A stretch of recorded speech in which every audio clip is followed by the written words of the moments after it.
ಅಭ್ಯರ್ಥಿಯನ್ನಾಗಿ ಆಯ್ಕೆ ಮಾಡಿದ 19 ಜನ ಸದಸ್ಯರು ನನ್ನನ್ನು ಒಗ್ಗಟ್ಟಾಗಿ ಅವಿರೋಧವಾಗಿ ಆಯ್ಕೆ ಮಾಡಿದ್ದಾರೆ. ಅವರೆಲ್ಲರಿಗೂ ನನ್ನ ಧನ್ಯವಾದಗಳು.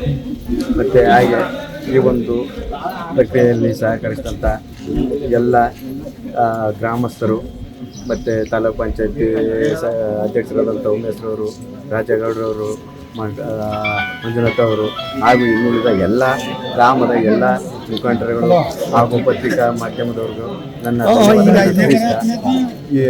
ಇವತ್ತು ನನ್ನನ್ನು ಅವಿರೋಧವಾಗಿ ಆಯ್ಕೆ ಮಾಡಿದ್ದಾರೆ.